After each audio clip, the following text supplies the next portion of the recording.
بسم الله الرحمن الرحيم.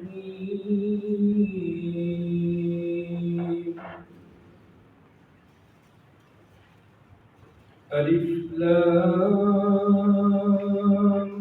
ميم.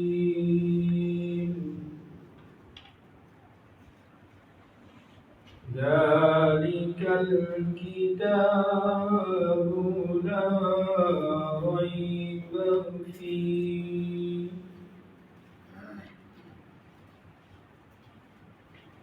ذلك الكتاب لا ريب فيه هدى للمتقين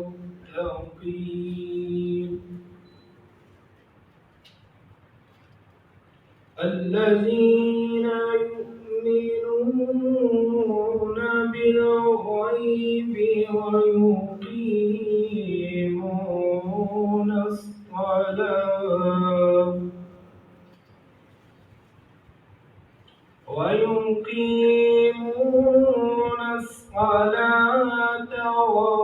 ومما رزقناهم ينفقون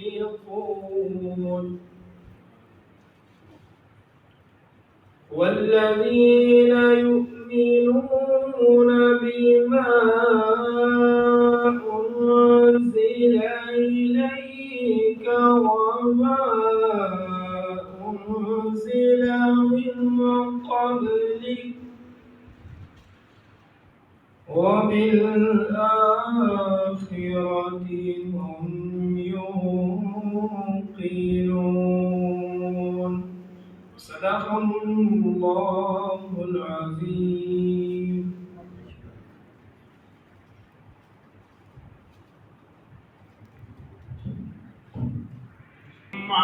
صل على سيدنا ومولانا محمد اللهم صل على سيدنا ومولانا محمد اللهم صل على سيدنا ومولانا محمد وعلى آله وعلى آله وصحبه وبارك وسلم اللهم صل على سيدنا ومولانا محمد اللهم صل على سيدنا ومولانا محمد لجپال جدا رکھوالا لجپال جدا رکھوالا ان کو مٹاون والا ان کو مٹاون والا ساڈی اس سونے نال لگ گئی ہے ساڈی اس سونے نال لگ گئی ہے جڑا توڑ نبھاون والا اللہم صل علی سیدنا و مولانا اللہم صل علی سیدنا و مولانا محمد وعلی آلہ وصحبہ وبارک وسلم اللہم صل علی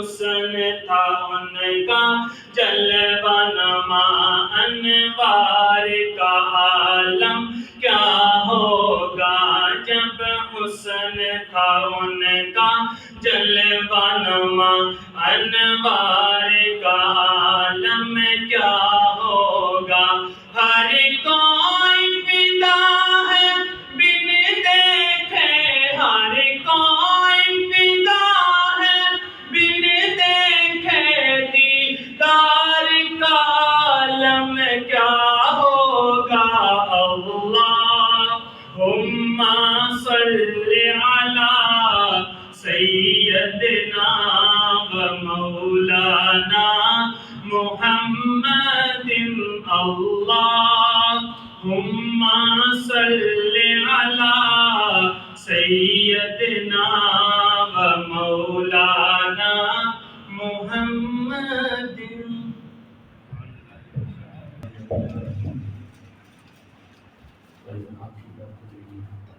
والصلاة والسلام على أشرف الأنبياء والمرسلين أما بعد فأعوذ بالله من الشيطان الرجيم بسم الله الرحمن الرحيم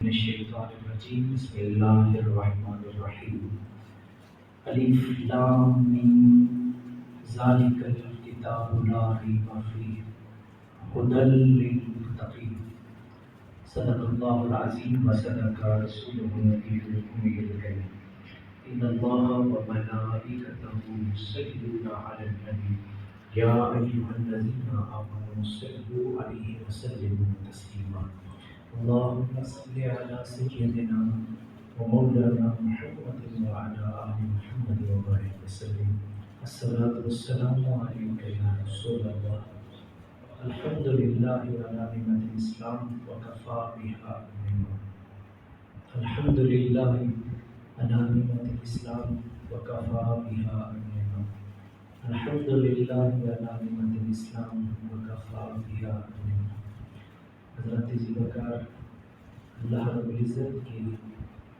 فضل و کرم سے اس کی توفیق خاص سے آج ہم قرآن کریم کی سورۃ البقرہ کی ابتدا کر رہے ہیں اور سورۃ البقرہ قرآن کریم کی سب سے بڑی صورتوں میں سے ہے۔ یہ مدنی صورت ہے اور اس سورہ مبارکہ میں مختلف موضوعات ہیں جو انسان کی معاشرت کے ساتھ تعلق رکھتے ہیں، جو اس کی زندگی کے ذاتی معاملات کے ساتھ تعلق رکھتے ہیں، جو معاشرتی تعلقات ان کے حوالے سے مومنین کی صفات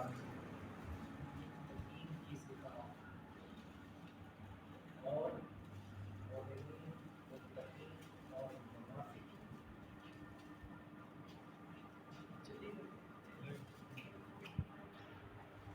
سورہ بقرہ میں اللہ رب العزت نے اس کے حوالے سے اس کی وجہ یہ ہے کہ نبی کریم صلی اللہ علیہ وسلم جب مکہ میں تھے تو ان مسائل سے واسطہ نہیں تھا جو مدینہ میں آ کے مسائل سے واسطہ تھا۔ مکہ میں کفار کے ساتھ مقابلہ تھا، کفار کے ساتھ معاملات کرنے پڑتے تھے، لیکن جب مدینہ آئے تو مدینے میں آگے ایک تیسری بلا سے واسطہ پڑا، اور وہ تیسری قسم کی بلا جو تھی وہ منافقین تھے۔ وہ کون تھے؟ منافق۔ کافر سے بھی مقابلہ ہو رہا تھا، کافروں کے ساتھ معاملات کیے جا رہے تھے، ان کے ساتھ لڑائی تھی یا جو کچھ بھی تھا، لیکن مدینے میں جب پہنچے تو کافروں کے ساتھ ساتھ منافقین سے بھی واسطہ پڑا۔ منافقین کون تھے؟ جو ظاہراً تو مسلمان تھے لیکن اندر سے کافر تھے۔ سورہ بقرہ کی تعلیمات میں سے ایک تعلیم جو ہے وہ کیا ہے؟ قول و فعل کا تضاد، انسان کا ظاہر کچھ اور اس کا باطن کچھ اور، اس کا اثر انسان کی زندگی پہ پڑتا ہے۔ اور نبی کریم صلی اللہ علیہ وسلم جب یہاں پہ آئے تو ایک یہ تیسرا طبقہ نیا نمودار ہوا تھا، ان میں یہودی تھے اور ان میں کچھ ایسے تھے جو مقابلہ نہیں کر سکتے تھے، تو انہوں نے کہا کہ ہم اب ان کے ساتھ مل جاتے ہیں، جب بھی دا لگے گا ہم ان کو نقصان پہنچائیں گے۔ یہ ایک طبقہ تھا، اور سورہ بقرہ جو ہے یہ ایسے قول و فعل کے تضاد والے لوگوں کے ساتھ کیسے نمٹا جائے اس کے حوالے سے بھی اس میں چیزیں جو ہیں وہ آپ کو ملیں گی۔ ایک پہلی چیز تو یہ تھی کہ جو مضامین ہیں میں وہ آپ کے سامنے آج اس کے تعارف اور ابتدائی آیات سے پیش کروں۔ سرزمین مکہ میں جن لوگوں کے ساتھ واسطہ پڑا وہ بت پرست تھے۔ پہلا طبقہ کون سا تھا؟ جو بیت اللہ میں رکھے ہوئے لا تعداد بتوں کی پوجا کیا کرتے تھے۔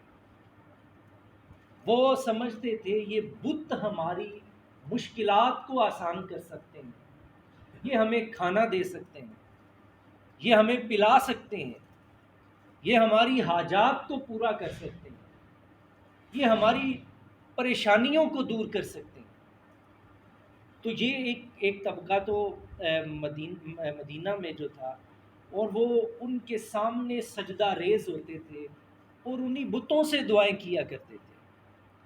لیکن محمد الرسول اللہ صلی اللہ علیہ وسلم ایک خالق اور مالک کا دین لے کے آئے تھے جس کی شان قل هو اللہ احد اللہ الصمد لم یلد ولم یولد ولم یکن لہ کفوا احد۔ وہ ایک مالک کی قائل تھے، توحید کے قائل تھے، اور نبی کریم صلی اللہ علیہ وسلم نے ان بت پرستوں کو سب سے پہلے جو تعلیم دی وہ کیا تھی؟ لا الہ الا اللہ، یہ تعلیم دی۔ ایک طبقہ یہ تھا۔ دوسرا جو طبقہ تھا یہ مدینہ کے گرد و نواح میں رہنے والے لوگ تھے، اور یہ حضرت موسیٰ علیہ السلام کے پیروکار تھے جو یہود ہیں۔ آج بھی جو یہود ہیں وہ تیاری کر چکے ہیں اسرائیل سے کہاں تک پہنچنے کا؟ مدینہ تک پہنچنے کا۔ مسلمان ابھی الجھے ہوئے ہیں کن چیزوں میں؟ شلوار اونچی ہونی چاہیے کہ نہیں ہونی چاہیے، 11ویں دے چول کھانے چاہیے نے کہ نہیں کھانے چاہیے۔ دنیا ہمیں مٹانے کے لیے ایک سیسا پلائی ہوئی دیوار کی طرح ہے، اور وہ متفق ہیں، وہ جب بھی اسلام کو نقصان پہنچانے کی باری آئے گی سارا کفر کیا ہوگا؟ ایک جگہ پر۔ آپ اکثر نیٹو کا نام سنتے ہیں، نیٹو کیا ہے؟ یہ سارا اکٹھ ہے جو امریکہ کی سرپرستی میں دنیا کے وہ ممالک جو ان کے سامنے کھڑے ہوتے ہیں وہ ان کو تباہ و برباد کر کے رکھ دیتا ہے۔ ہم تو کسی شمار کتار میں نہیں ہیں، دنیا کی بڑی طاقتیں ان کے سامنے گھٹنے ٹیک چکی ہیں، اور وہ آج بھی یہی چاہتے ہیں۔ اور یہ میں جو آپ سے بات عرض کرنے لگا ہوں یہ بڑا خاص نقطہ ہے، اور جس طبقے سے حضور کا واسطہ پڑا تھا آج بھی امت مسلمہ کا واسطہ انہی لوگوں کے ساتھ ہے۔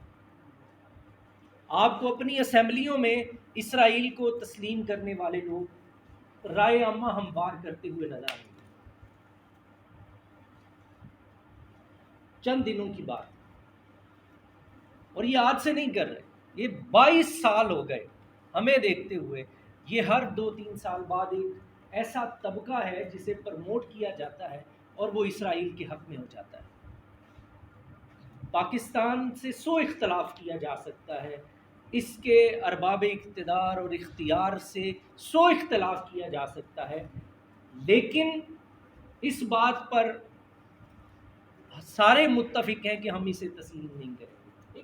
یہ ایک سیاسی مسئلہ ہے، آپ اس پر، میں ذاتی طور پر اس پہ اتنی شدت کا بھی قائل نہیں، لیکن یہ ایک مسئلہ کیا ہے، ہم نے قائد اعظم محمد علی جناح نے یہ موقف اختیار کیا تھا جب تک اہل فلسطین کو حقوق نہیں دیے جائیں گے تب تک ہم اس ناجائز ریاست کو تسلیم نہیں کریں گے۔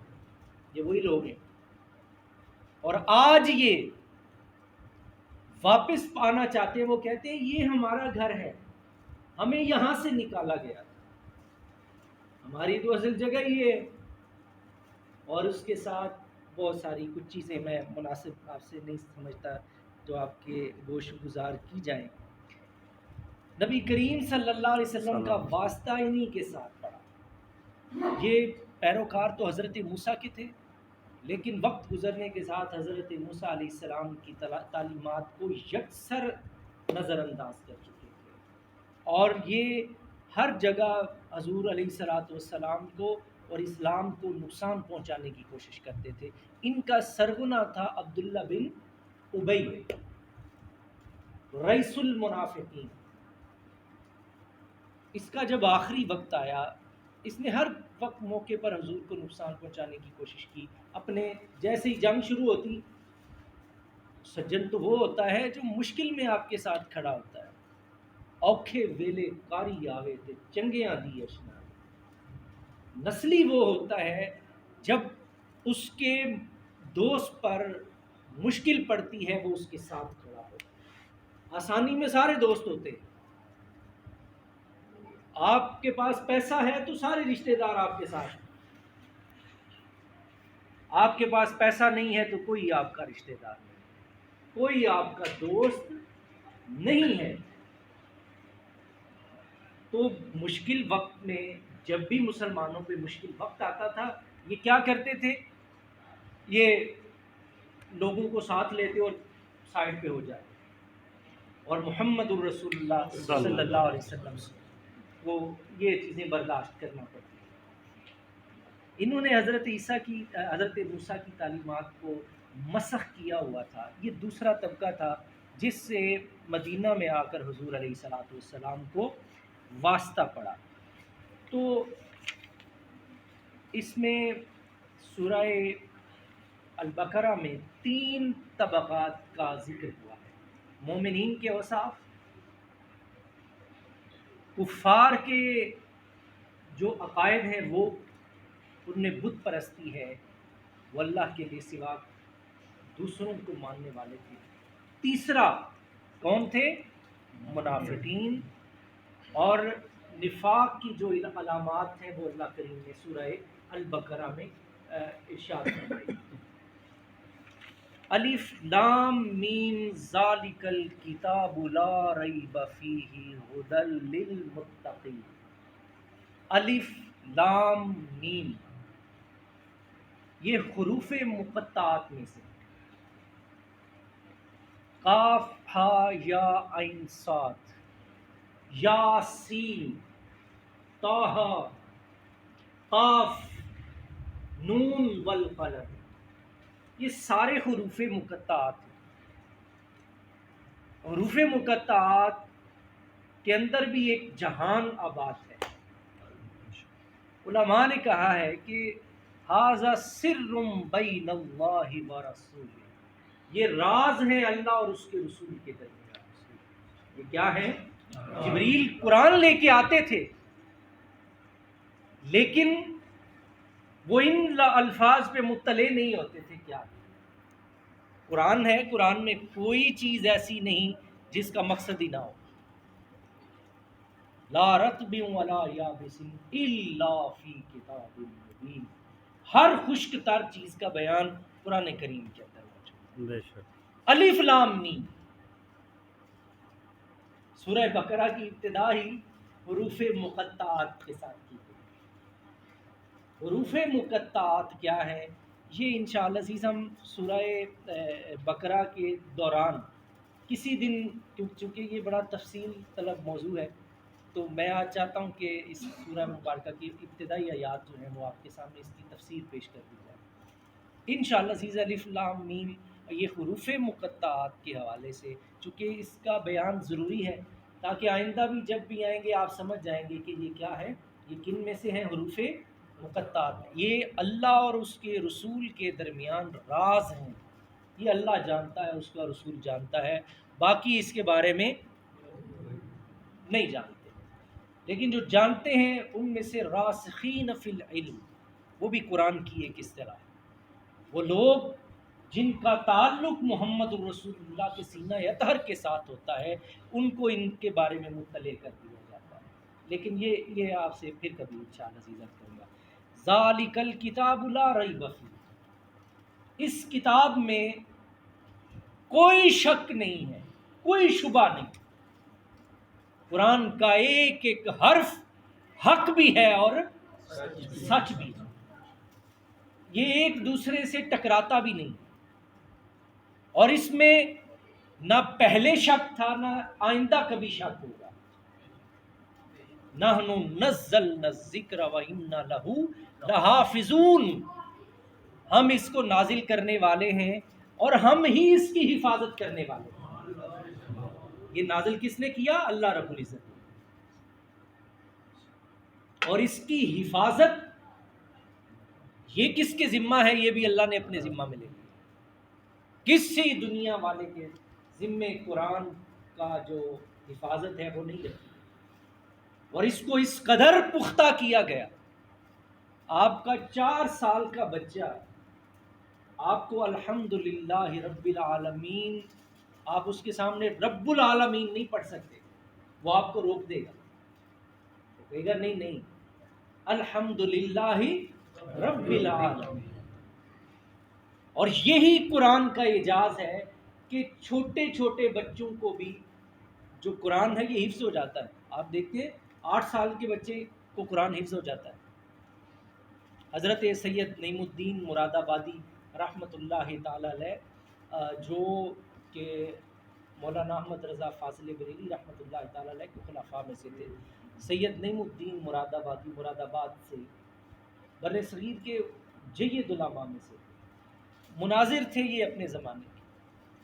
ایک آریہ ہندو تھا، اس کے ساتھ آپ کا مناظرہ ہوا، تو وہ آریہ جو مناظر تھا وہ ہندو کو کہنے لگا مجھے تمہارے قرآن کے 15 سپارے یاد ہیں، تمہیں ہماری وید کتنی یاد ہے یہ تو بتاؤ۔ میرا عالم یہ ہے کہ مجھے تمہارے 15 سپارے یاد ہیں۔ سید نعیم الدین مراد آبادی فرمانے لگے اس میں تیرا کمال نہیں، اس میں میرے رب کے کلام کا کمال ہے کہ یہ تیرے جیسے بندے کے سینے میں بھی پہنچ گیا، تجھے حفظ ہو گیا، لیکن تمہاری وید فرمایا تجھے کتنی یاد ہے، چل میں تو تیرے مذہب کو ہی نہیں مانتا۔ کہنے لگا منو کوئی نہیں ہوتی، کہا تیری وید تیرا مذہب اور تمہاری کتاب تمہیں یاد نہیں، لیکن ہماری کتاب کے 15 سپارے یاد ہیں۔ فرمایا یہ قرآن ایک ایسا نور ہے کہ یہ تیرے جیسے بندے کے سینے میں بھی پہنچ گیا، یہ اس کا اعجاز ہے۔ اسے نحن نزلنا الذکر وإنا لہ لحافظون، یہ ہے قرآن کی حفاظت، کہ ہمارا 8 سال کا بچہ بھی قرآن کا حافظ ہے، اسے قرآن اس کے سینے میں کیا کرتا ہے؟ قرار پا جاتا ہے، اور اللہ نے اسے آسان کیا۔ قرآن کریم کو حفظ کرنا کیا ہے؟ یہ آسان کیا اللہ نے، اور قرآن کی برکتیں اس قدر ہیں آپ تصور بھی نہیں کر سکتے۔ میں لوگوں سے اکثر کہتا ہوں ہم جب بچے تھے، یہ شکیل صاحب بیٹھے ہوئے تھے، یہ ڈیرے جا کے ہمارے پاس پڑھتے تھے، میرے تو بڑے چھوٹے بڑے، تو ہم یہ فجر کے وقت یہ یہاں سے کندن پور سے جایا کرتے تھے، ایسے ہی فجر کے وقت جاتے تھے، اور ہم بھی فجر کے وقت 2 وقت قرآن پاک پڑھتے تھے، اسکول جانے سے پہلے اور اسکول سے واپس آ 2 وقت قرآن پڑھتے۔ آپ کتنے لوگ بیٹھے ہیں یہاں، کسی کا دوترا ہے، پوتا ہے، بیٹا ہے، آپ کے بچے کتنے وقت قرآن پاک پڑھتے ہیں؟ ایک وقت بھی مشکل سے پڑھتے ہیں، روندے میں سویر کا سکولے گیا سی، پھر ٹیوشن سے ٹر گیا، انہیں میں کتوں پڑھائیے کاری کو؟ یہ ہم قرآن کو اہمیت دیتے ہیں۔ یاد رکھیے گا، جو قرآن سے منہ موڑتا ہے دنیا کا علم بھی اس کے سینے میں جگہ نہیں پاتا۔ یہ غیرت مند رب کا دین ہے، یہ غیرت مند نبی کا پر نازل کی ہوئی کتاب ہے۔ آپ اس کو ہلکا سمجھیں گے تو اللہ کریم آپ کو دنیا اور آخرت میں ہلکا کر دے گا۔ یہ یاد رکھیے، جو کچھ بھی اللہ ہمیں عطا کرتا ہے اس کتاب کی وجہ سے عطا کرتا ہے۔ اپنی اولاد کو قرآن کو اول درجہ دے کر، قرآن کو اہمیت دے کر سکھائیے، پھر دیکھیے آپ کا بچہ دنیا میں بھی ترقی پاتا ہے۔ سر منور صاحب سامنے بیٹھے ہیں، ان سے پوچھئے جن لوگوں نے آپ کے پاس بچے بھیجے، 100 بچہ اگر اس علاقے کا سکول میں آتا ہے ان میں میٹرک تک کتنے پہنچتے ہیں؟ بندہ پوچھے کی کون کھولے یہ بھائی جے تسی ایک ٹائم بھی قرآن نہیں پڑھایا، سکول ہی کلے آئے تھے، کیڑا تھوڑے جو سائنسدان بنی ہے؟ کس نے کون سی ایجادات کی؟ آپ نے دنیا میں کون سا تیر مار دیا ہے یہ بتا دیں۔ ساڑھے علاقے چاہتے نے جنی دیر سکولوں نہیں چھڑیا انی دیر روٹی سکھتی نہیں کھادی، پہلے پھر ٹریک سوٹا کا کام سیکھا، یا پھر یہ ایسا ہی ہوا۔ تو قرآن یہ دنیا کے معاملات کو بھی ہمارے لیے آسان